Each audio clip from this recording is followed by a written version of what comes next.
Welcome to Revolutionary Motion, where we show you tennis from a different perspective.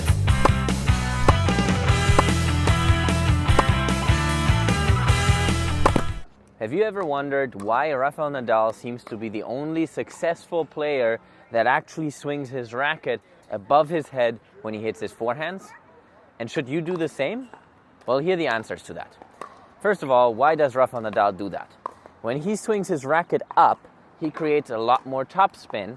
That's why his racket moves straight up above his head, and in the end he has to swing through from up here, creating kind of this lasso movement with his racket. Now that doesn't seem very, common in the tennis world, but the reason here is that Rafa Nadal is known to be one of the players with the most amount of topspin, if not the player with the most amount of topspin in his forehand shots.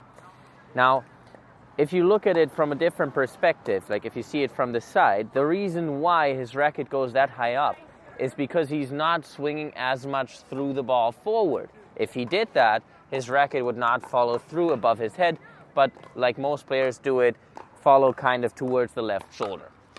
Now, when his racket moves above his head, he's moving the racket and the arm up kind of almost like a barrier would in a car park.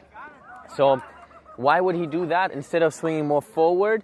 Well, because his upper body rotation, unlike most other players in those moments specifically, is not as horizontal as other players do it, but instead is more of a vertical movement. That vertical movement, which is kind of like a shoulder tilt, helps him to propel his racket up and above his head, which then causes this lasso-like movement in the end because he can't swing anywhere else from there.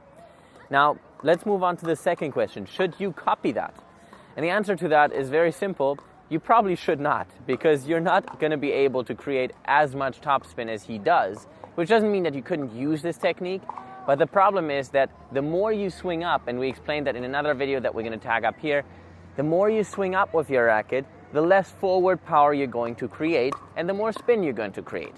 So if you're not strong enough to move the racket up like this and still give it enough power to get the ball deep, well, then most of your shots will have a decent amount of topspin, but they won't be going, far enough on the other side of the court, so your opponent will be able to attack them, because not only is the ball short, but now because you gave it so much topspin, it also bounces up, and it's very slow because you didn't hit forward that much.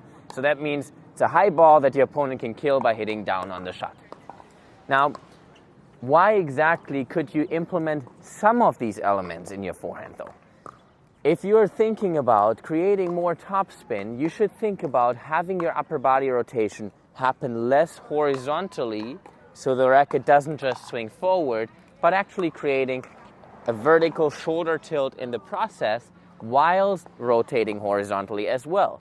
Now, the more you move your shoulders vertically, the more topspin you will be able to create passively, because that shoulder tilt propels your racket up.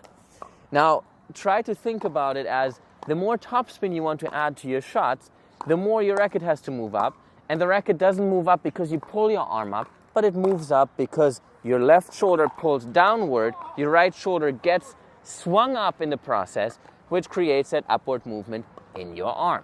Now, one more thing to keep in mind when you are trying to use part of this Rafa Nadal movement is that now your contact point will not be as far in front, because you have more of an upward motion with your racket, which means that you won't create enough forward force to actually create a contact point over here, because here you won't be able to pull your arm up, or pull your arm up with your upper body rotation as quickly as you would be if the contact point is more next to you, because here your arm can move up more freely and more quickly, which tells you that your contact point happens a bit later when you're trying to use this motion, and usually on higher balls and not on lower balls, because if a ball is very low, you won't be able to, pull your arm up through the contact point quite as much. You can obviously pull it up after the ball left your racket, and it looks the same, but the point is that everything that happens after the ball leaves your racket has no influence on the shot itself. In conclusion, make sure that you find your own type of technique, your own mix of topspin and power, and you only implement this shoulder twist, this vertical shoulder twist, to a certain degree when hitting your forehand, and you don't try to copy Rafa Nadal, just swinging straight up and creating that lasso movement unless you're a very strong player already and you can still create enough force even using this technique. Hope you enjoyed this video. Please like and subscribe, and we'll see you guys soon.